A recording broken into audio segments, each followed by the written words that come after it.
Thanks for joining us anywhere around the world and here in Nigeria. This is Nationwide. I'm Ayodeji Makinde.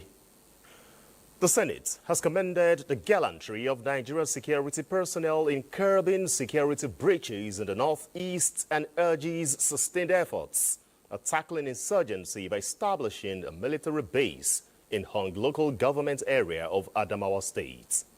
This was in response to a matter of urgent importance raised by Senator Iya Abbas, co-sponsored by other senators from the northeast, which highlighted recurring attacks by insurgents on communities, noting that prompt reinforcements would prevent further attacks. Reinforcement to the existing personnel of the Nigerian Army and also other security agencies. Senate has passed for second reading bill that seeks issuance of licenses and monitoring of private employment agencies in the country and refers the bill to Senate Committee on Labor and Employment for further legislative action. Still on security matters, in a move reflecting the federal government's commitment to strengthening internal security and modernizing the Nigeria police force, the Minister of Police Affairs, Ibrahim Gaidam, has taken stock of 7 brand new armored personnel carriers. Correspondent Francis Form reports that the inspection is part of the renewed hope agenda of the Tinubu administration, aimed at repositioning the Nigeria police force through strategic investments in operational assets and logistics. These APCs you are seeing now, we bought them from our budgetary allocation of the ministry. We are going to hand over them to the Nigerian police force to enhance their security strengths so that they can perform better. They are supposed to use this professionally to combat insecurity in the country. The minister further assures all that the acquisition and deployment of the armored personnel carriers signal a significant step towards operational readiness and mobility for tactical units of the Nigeria Police Force, especially in high-risk zones. Now, the House of Representatives has asked the Federal Ministry of Finance and relevant agencies to expedite payment of palliatives approved by the Tinubu administration for federal pensioners. The resolution follows the adoption of a motion highlighting the plight of pensioners who have been awaiting the payment of the palliative awards since it was announced in 2023. President Ahmed Tinubu in October 2023 approved a 25,000 naira wage award, palliative and additional 32,000 naira pension increase for federal pensioners in Nigeria. All the Federal Ministry of Finance to release all withheld palliative measures and ensure timely disbursement to alleviate the sufferings of pensioners. How can you keep palliatives from Nigerian people that has been approved? If we do an investigation and we act on it and let some heads roll, that will serve as a deterrent for others. 2 weeks, we make sure this motion and the prayers of this motion is implemented so that our pensioners can get what is their due. In another resolution, the House canvassed for rehabilitation of the Barrow Inland Port in Niger State to facilitate economic growth and development. The completion of the Barrow physical infrastructure, development of basic equipment, and its commissioning in 2019, the port remains non-operational due to infrastructure and logistical challenges, including poor access roads, railway connectivity, and the absence of a comprehensive operational framework. Elsewhere, stakeholders of the All Progressives Congress in Kebbi State have declared their unwavering support for President Bola Tinubu's administration, citing its continued developmental programs and projects that are positively impacting the lives of the masses in the state. Abdul Jalil Mohammed Bawa reports.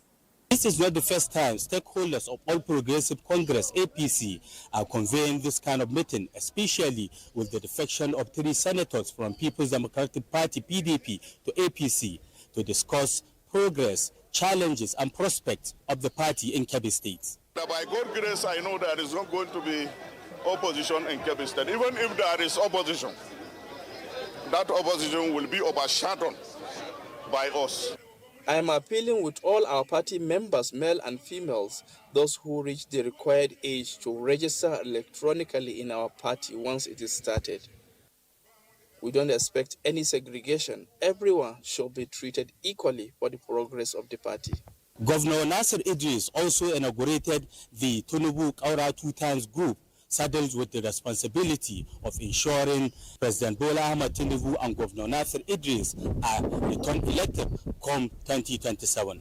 In Birnin Kebbi, Abdul Muhammad Bawa, NTA News. President Bola Tinubu congratulates British Nigerians Okpeyemi Bright and Jason Jackson on their historic inauguration as mayors in London. Bright became the civic mayor of Barking and Dagenham, while Jackson took over as mayor of Islington. The president praises their dedication to public service and community well-being, noting the achievements inspire young people in Nigeria and the diaspora. Bright's appointment at 29 years is notable following 7 years of community service. Jackson's rapid rise through local government is equally impressive. President Tinubu expresses confidence in their abilities, urging them to excel in their roles. The achievements highlight the growing influence of Nigerians in the diaspora, contributing positively to their communities. The president looks forward to their impact in their respective boroughs.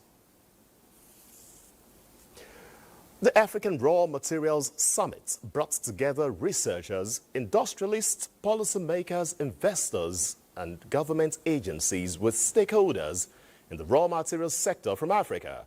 It was to share, build partnerships, as well as chart course on ways African nations can add value to their raw materials for industrial development and sustainable economic growth.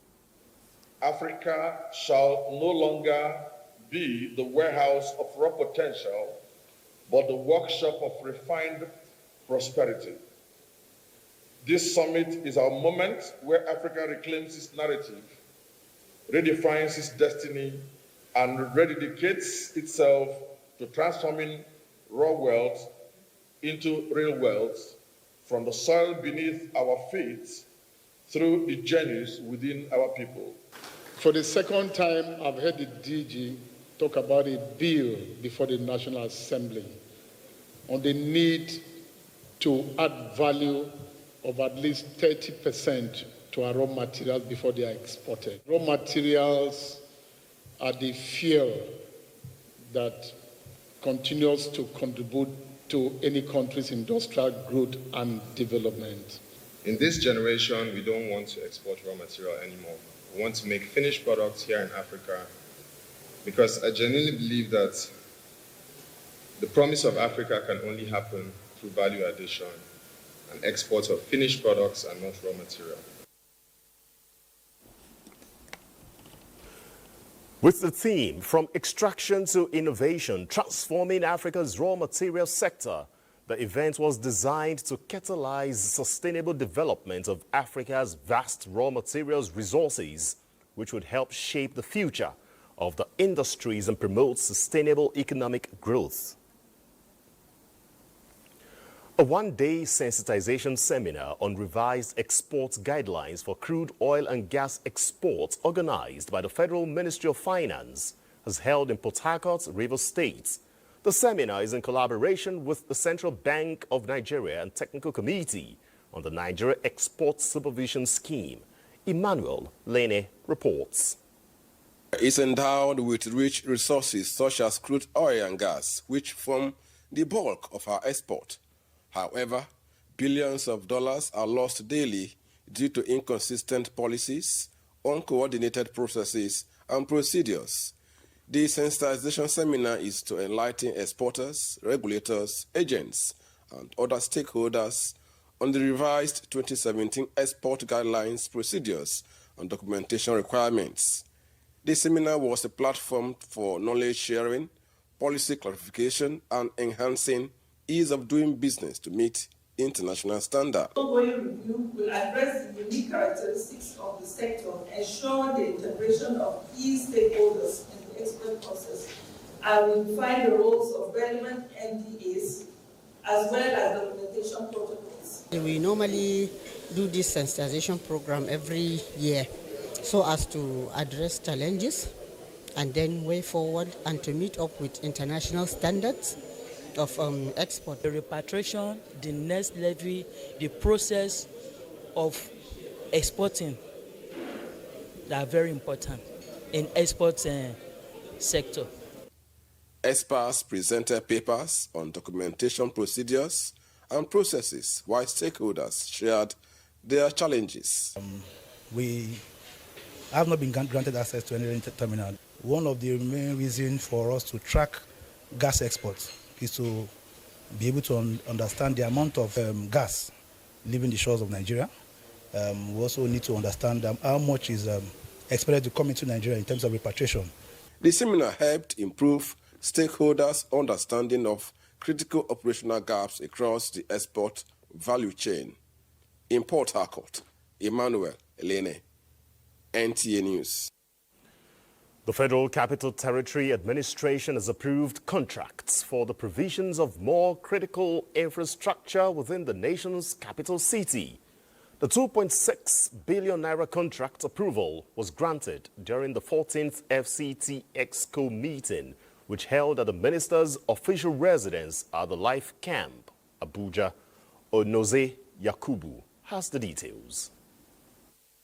Contract for the upgrade of obsolete street lights on the Nnamdi Azikiwe Expressway, otherwise known as Ring Road 1, and the construction of one block of magistrate court in the Maitama district, as well as the provision of pedestrian access control at interchanges, are among other projects that received the approval of the FCT ESCO.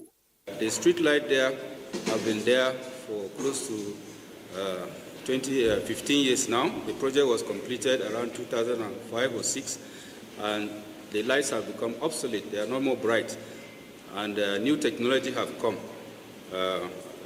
for the street lighting. Also seek and got approval for the extension of service contracts for the provision of solid waste collection and management services for 40 delegated districts in FCT. 19 memos were examined, critically examined, and approved under the watch of the Honorable Minister. The 14th FCT ESCO meeting was chaired by the FCT Minister Yeson Wiki. Onoze Yakubu, NTA News. Now, by the close of today, over 33,000 Nigerian pilgrims would have arrived Saudi Arabia for the 2025 Hajj, after over 80 flights, representing over 79%, as more states complete the airlift of remaining pilgrims ahead of NACON's May 24 scheduled completion date. Correspondent Tokbe Alabi has an update on this.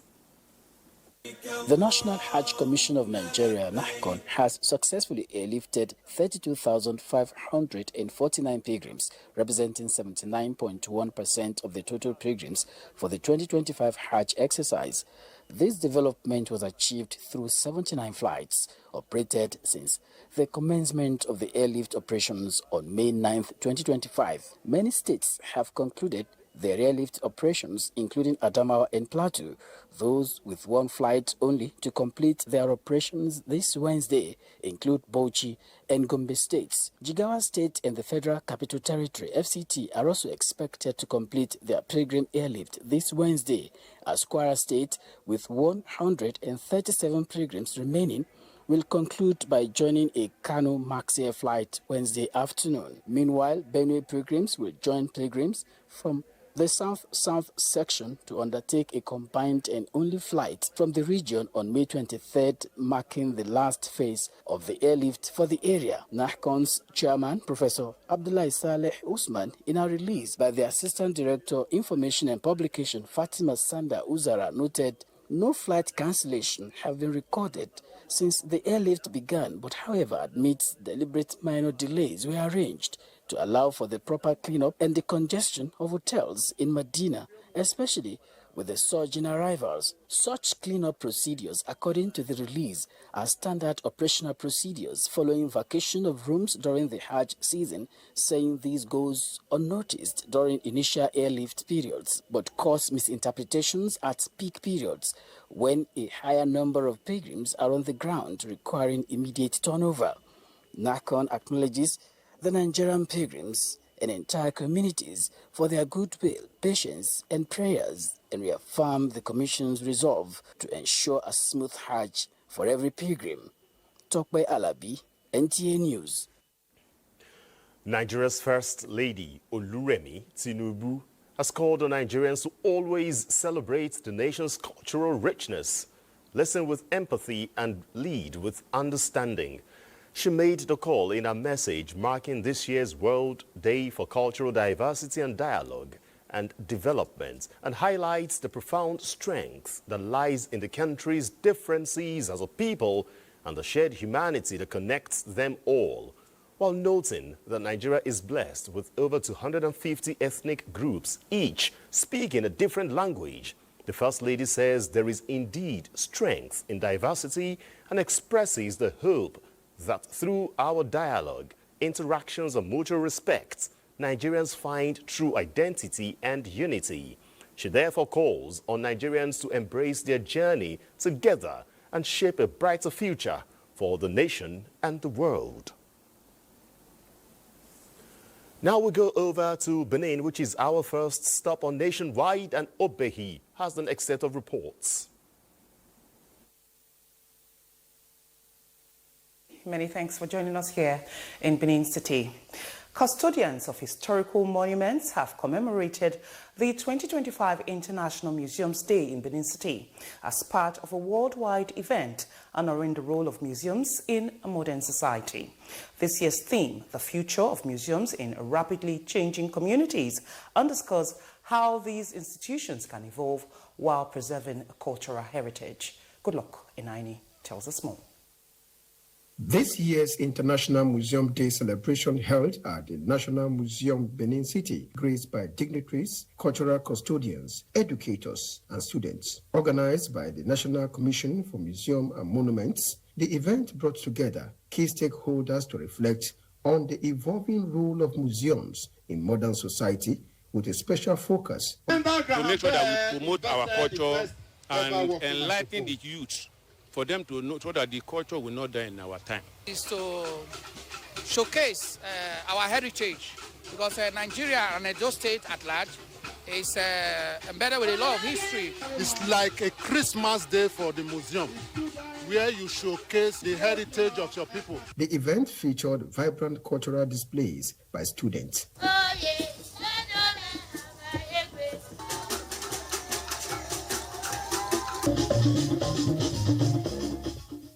Beyond the festivities, key discussions were held on the urgent need to preserve Edo culture, particularly the historic Benin moat and walls dug nearly 800 years ago to protect the ancient kingdom. Edo State government should look inwards and see how they can develop on, especially the moats on Edo State. A law has been proscribed by the museum or Natural Museum, but they are not keeping to it. As museums adapt to modern realities, the message from Benin City is clear progress must not come at the cost of heritage, a call to protect the past while embracing the future. In Benin, good luck in any NTA News.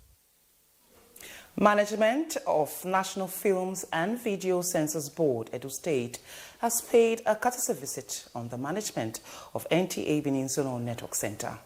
They seek collaboration and partnership in the fight against uncensored negative influence of movies that are detrimental to children and the society at large. Udakobong Achibong reports. The head of the board, Fred Elahe, said to address the various challenges in the movie industry, they have gradually moved from censorship of movies to classification of movies in accordance with global best practices with the aim of monitoring the airwaves for unapproved jingles, musical videos, and movies.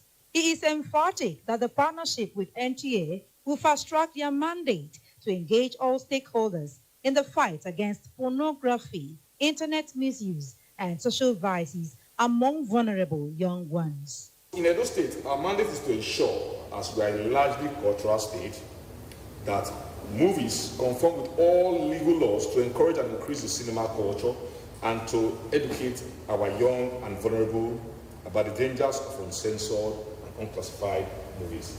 The Zonal Director, NTA Benin Network Center, Teni Ajayi, said NTA's gatekeeping role is unprecedented, giving her assurance of the station's readiness to partner the censorship board to sanitize the society.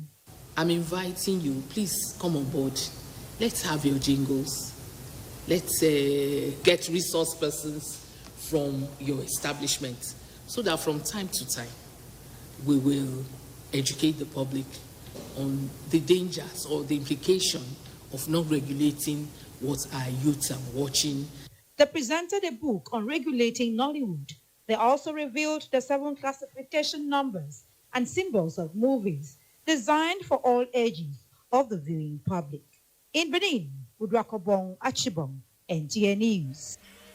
And that's it from Benin. Nationwide continues with IODG in Abuja right after this break. You're welcome back. Now is the time to rid the Nigerian society of the menace of drug abuse, and that's why Kwara State government has embarked on a mandatory drug tests for about 13,000 newly admitted students of the Kwara State University. The drug test is an initiative meant to discourage substance abuse amongst students and also to rehabilitate those who are already hooked so that they can become useful members of the society. Shola Wahid reports that the state government previously conducted the same tests for newly employed lecturers and teachers.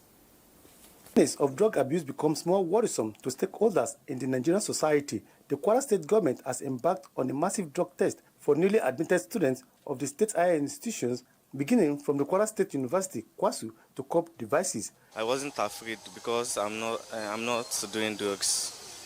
So it was just simple. We asked to urinate in a cup and they conduct the test. And when it came out, I was negative.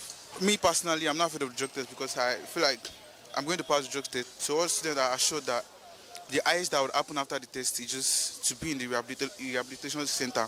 There's no such thing as expulsion or something like that. With this drug test, the hope is that those who have been exposed to drug test, to illicit substance use, would be counseled and made to see the need to stop. Most likely we'll be able to capture these young ones, counsel them appropriately, and that way protect the ones who are not yet exposed to things like that. At the recently concluded teachers' recruitment by the Kwara State Teaching Service Commission, 8 intending teachers failed the drug test. These people were given the appointment based on the merit. They are ranked based on the highest score. In the process of conducting the test, we discover 8 good people, and sincerely speaking, they lose their appointment. The move by the state government is geared towards having a sane and secure society. Shola Wahid, NTA News. And now we connect with Shola Wahid out there to give us more information on this initiative by the government of Kwara State to rid the society of use of hard substance. So Shola, naturally, when students gain admission into the university, they're supposed to be in high spirits, but unfortunately, some of them have taken into something else that is making them lose focus. Tell us more about it. Well, what is actually happening now is because the menace of drug is becoming rampant in the society. Recently, secondary schools in Ilorin faced each other and they fought. And the state government had to close the schools for some few days. Now, the effect of this is that the young students have been exposed to substances, and parents are not aware because most of the substances that they use are not the ones that are very common. They can engage in cough syrup, they can engage in tramadol, and when they do this, they slip off. The effect is so much in them that once when the parents open their door, see their children sleeping, they will not know that they are already under the influence of drug. These are many more. Made the state governor to key into the fact that they must conduct drug tests, not even at the university level, but at those who are seeking to gain employment from the state government. Recently, the TESCOM, that is Teaching Service Commission of Kwara State, conducted examination for various incoming teachers. 1,800 teachers were taken, but out of these 1,800 teachers, 8 of them failed drug test. And it was so glaring in them that they couldn't go out there to teach students. Now, coming to KWASU here, I am at one of the satellite campuses. The students were taken, those who are admitted as students were tested. Some of them, in fact, some of them really actually failed the test. But the hope for them is that they are going to be rehabilitated over the years that they are in school. Thank you. Thank you. Well, Shola, it's interesting to know that there are efforts to also rehabilitate those who failed the drug test right there at Kwara State University, and also to screen out elements who are really deep-rooted in the act of substance abuse. Thanks so much for your contribution. Thank you very much. Back here in Abuja, Nigeria's digital economic landscape is expanding, with experts taking up the task of improving literacy among the populace. This was the highlight of an exposition by the Digital Bridge Institute to prepare Nigerians for trends in digital economic realities. Emerging trends in digital economy are impacting on the dynamics of productivity around the world in every facet. The Digital Bridge Institute, Nigeria's foremost ICT capacity building center, is aware of these threats. Hence, this forum, preparing today's workforce for tomorrow's markets. DBI occupies the digital literacy arm of the digital economy, and you cannot have digital economy without having skilled people working in that economy. Experts here analyzed the problems and proffered solutions, including self-development in digital skills and migration from degree-based to skill-based employment in private and public sectors. 50% of all employees will need reskilling due to the adoption of new technologies and the evolving nature of work. In the ICT sector, this figure would even be higher due to the rapid automation and emerging cybersecurity threats. Brace yourself for this. This is a very powerful shift that is going to knock on every door, youthful and otherwise, into digital opportunity. Nigeria's median population age is 17 years. As this grows into the future, the DBI assures of engagement with the youthful population through strategic programs like the 3 Million Tech Talents, 3MTT, and Make Nigeria a net exporter of digitally trained talents. In Abuja, stakeholders in the education sector have identified the need for governments to pay greater attention to effective implementation of educational policies and programs as part of measures towards enhancing standard of education in the country. Correspondent Beatrice Aniyam reports. Education remains the bedrock of any society as it aids the actualization of potentials and brings about sustainable progress. However, the performance of students, particularly in external examinations, is generating concerns among stakeholders. Important is concentration on the teachers to make sure that they give their best. Seriousness from the youth, the general tendency to get rich quick has made education not a priority to them. Anyone who has gone through the 4 walls of a university should be able to come out with either employable skills or something you can start off and employ others. The way out is to sit down, look at our resources, look at what we need, and draw up curricula that will talk about how we can make use of our resources in our environment and improve on our lives. Education has come. We should not throw it away. Indigenous education is there. Let us now place them side by side. Then take what is good from the western part of the world. Throw away what is bad in theirs. Take what is good from us. Throw away what is bad in us. And then merge the two we have got. And then become very strong to compete with the Committee of Nations. In Owerri, Beatrice Anyam, NTA News. All right, from Owerri, let's cross over to the food basket of the nation. And that's in Makurdi Network Center, where Charles will take it up from here. Welcome to Makurdi.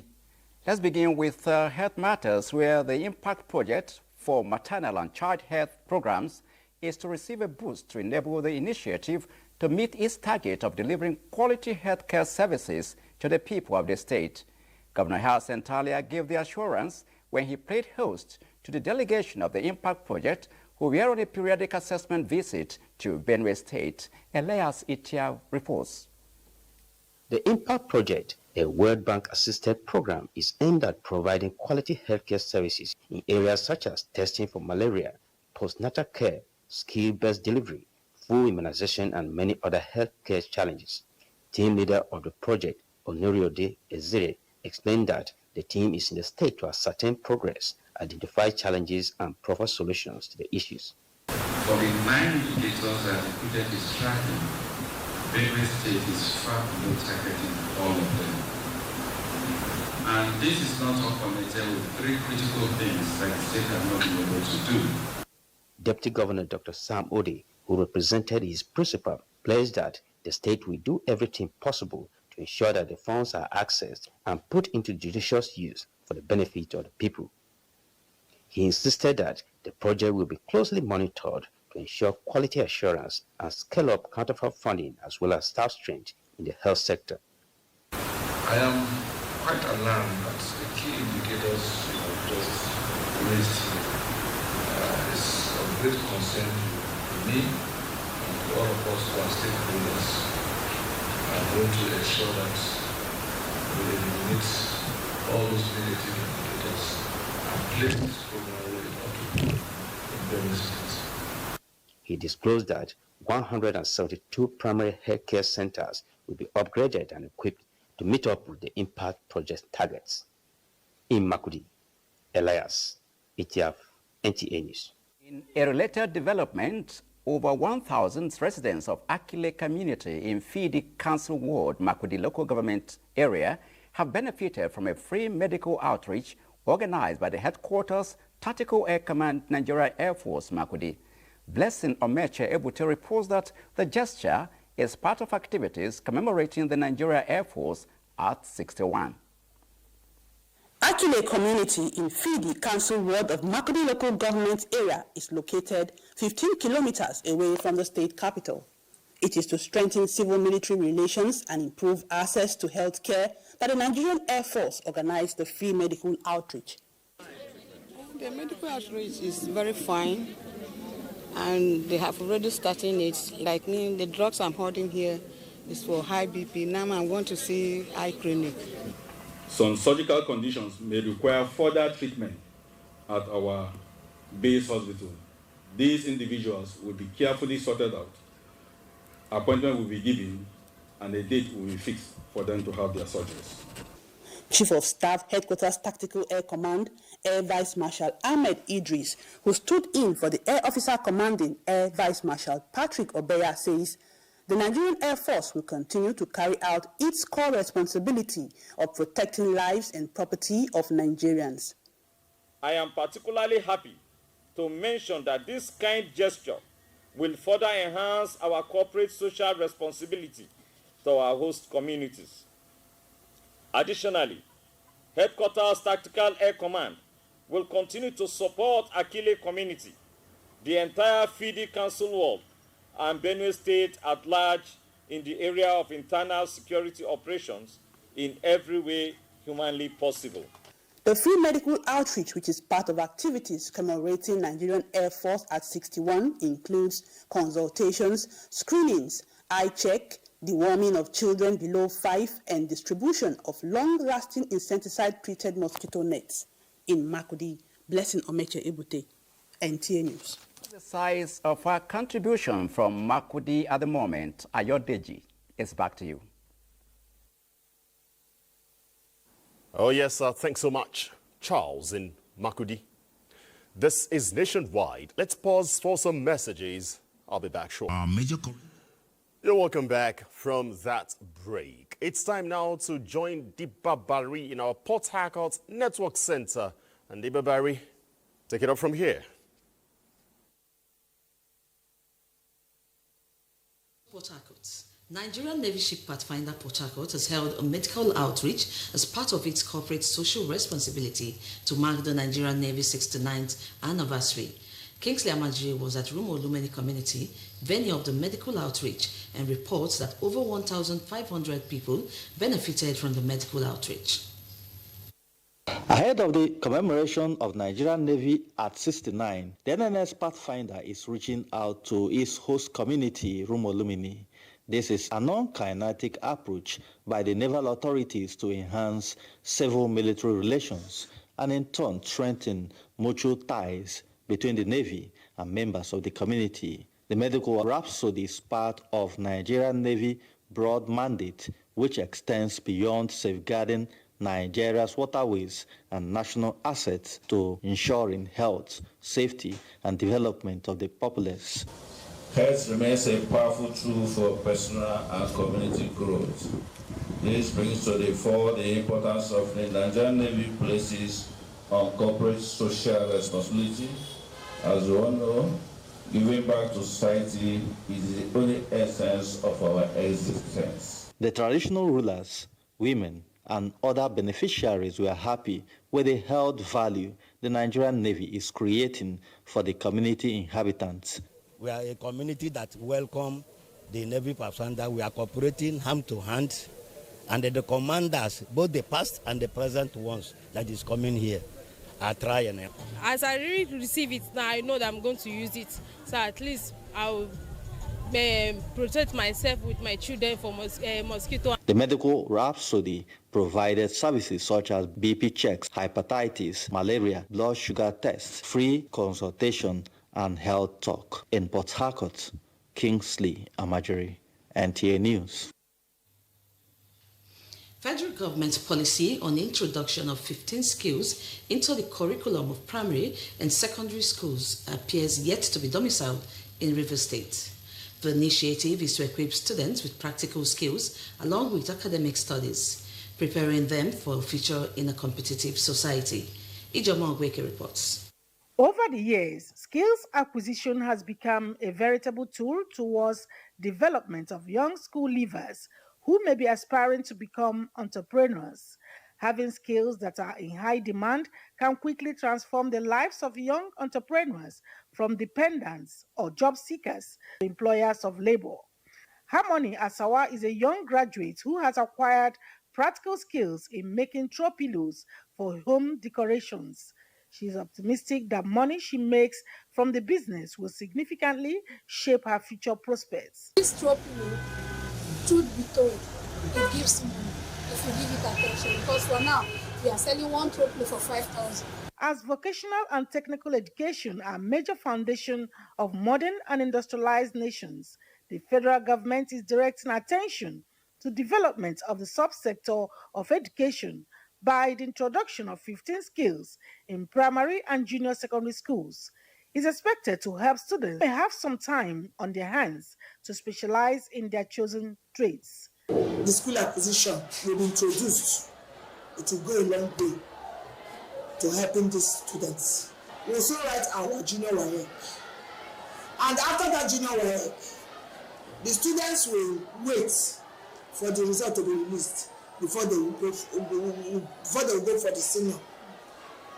While they are waiting, they can do something. Last time we did apron, most of them did apron, they did throw pillow, they took them away. By this week, we are starting with the liquid soap. A lot of things that can help us before we enter the university. Like right now, I'm about to make soap, bleach. In some of the schools visited, they are in high spirits to welcome the policy as it will be of great impact to the students in Port Harcourt. Ijomu Gweke, NTA News. And that does it from Port Harcourt. It's back to Ayo Deji for the rest of the news. Thanks, Dibabari. Now, devastated by years of communal war which left Effium and Eza-Effium communities without basic amenities including a hospital, the 2 Women Battalion Ukwego military cantonment has taken free medical outreach to the area with over 200 indigents benefiting. Correspondent Fortunate also captured the excitement. The mood was that of utmost happiness that years of absence of medical care due to the war that left their communities in shambles has finally come to an end. More so with the free medical care spearheaded by the commanding officer, 2 Women Battalion, Nkwego Military Cantonment, Abakaliki, Lieutenant Colonel Arogundade, on behalf of the General Officer Commanding 82 Division, Major General Olatoye. Because of the crisis where we have here now, that is why there's no any hospital here is working. Today that these people came, we are happy for them with it. We are be crying many days for what we are seeing here. The commanding officer, 2 Women Battalion, Nkwego Military Cantonment, Abakaliki, Lieutenant Colonel Arogundade said the gesture, which is part of building civil-military relationship in the area, is also aimed at supporting the peace initiatives of the state government. There are kinetic and non-kinetic means to actually tackle issues, and these are one of the ways civil-military cooperation, and this is geared towards winning the hearts and mind of the people of the civil populace within the Effium community. And also recently the executive governor of the state flagged off the demarcation of the warring communities, and it stated that that should be the beginning of peace. So we actually keyed into that. The outreach featured health talk on different health issues, free medical checks, as well as the distribution of drugs, insecticidal treated nets, among others. In Abakaliki, Fortunate Ozo, NTA News. From Abakaliki to Lagos State, where the governor, Babajide Sanwo-Olu, has taken a significant step towards addressing the state's housing shortage with the inauguration of 442 new homes. Joy Ken Abakboya reports that the housing project is tagged the Greater Lagos Housing Projects. The Greater Lagos Housing Projects comprises 21 blocks of 378 apartment units at Lawansin and 64 units of 4-bedroom maisonettes at Iponri, both in the Surulere area of Lagos. Governor Babajide Sanwo-Olu says the initiative, geared towards providing decent homes for Lagosians, is a reflection of the state government's dedication to inclusivity, modern infrastructure, and community development. And so with the opening of these new homes, we're unlocking potentials, we're unlocking opportunities, we're giving fresh starts to people that believe they do not have a future. We're giving you an opportunity to know that in Lagos, you have a future. The housing projects, the Lagos State Commissioner for Housing, Maruf Akindeju Fatai, says will create jobs, boost local businesses, and stimulate economic growth. In the housing sector today, under your leadership, we are on 22, and we still have about 4 coming very soon. We are not only serving the low-income man. We are in Badagry, we are in Epe, and we are also in the Ikorodu. As we speak, we are in Egongodo, and Mr. Governor has given us all the cooperation. The new housing estates, executed through a public-private partnership, brings the total number of housing projects executed by the Governor Sanwo-Olu-led administration to 22. In Lagos, Joy Ken Abakboya, NTA News. And for more reports from the Center of Excellence, Hingino, in our Lagos Network Center, we'll take it up from here.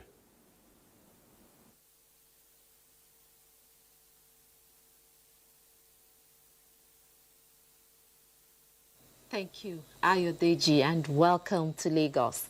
150 years after the introduction of the meter, its impact is still being felt with a direct bearing on metrology, which is critical in providing a framework for calibrating and standardizing measurement instruments to ensure alignment with international standards.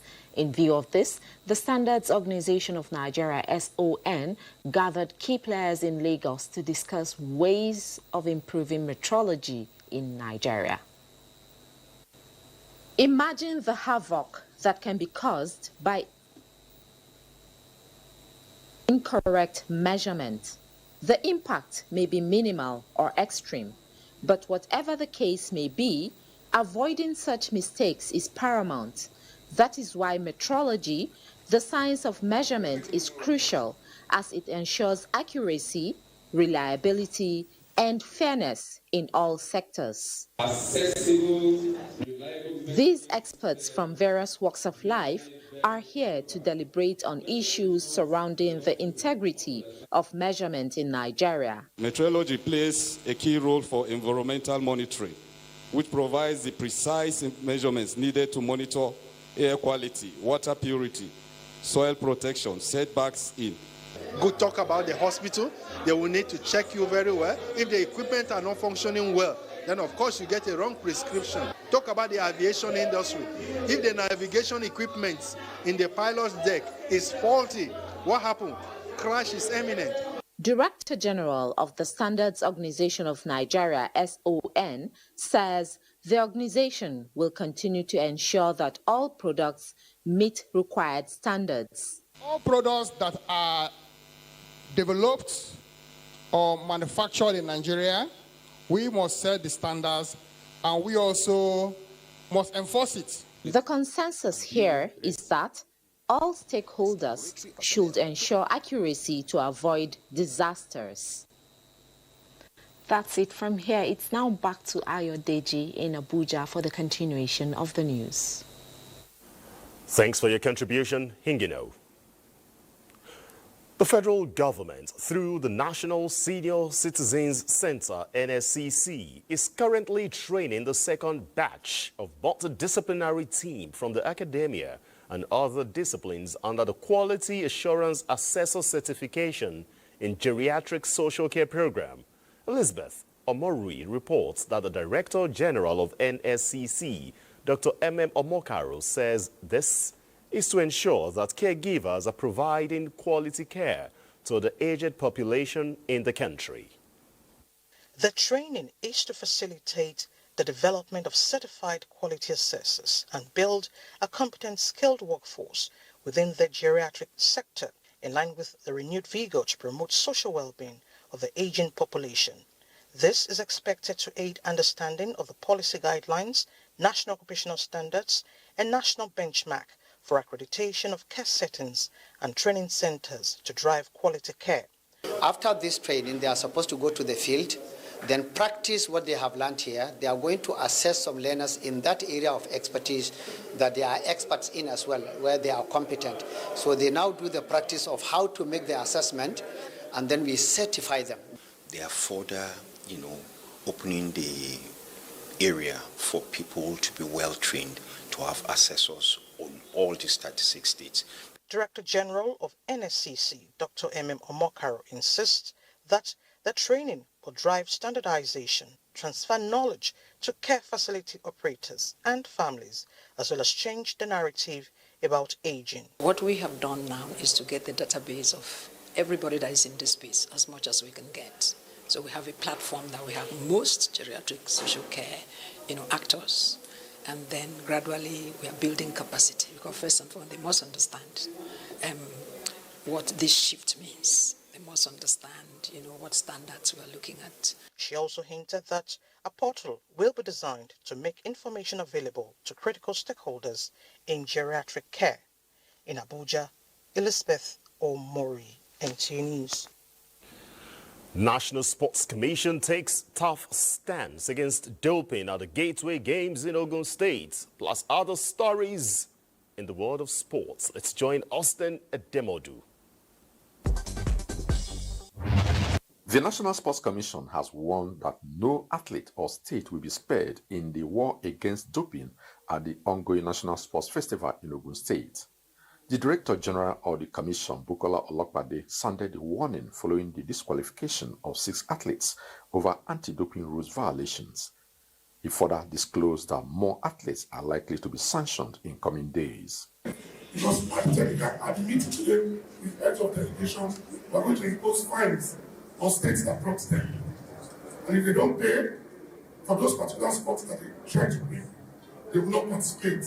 Away from the National Sports Festival, the Prosperity Cup in Bayelsa State continues to spring surprises and produce quality football at the grassroots as more teams advance to the business ends of the tournament.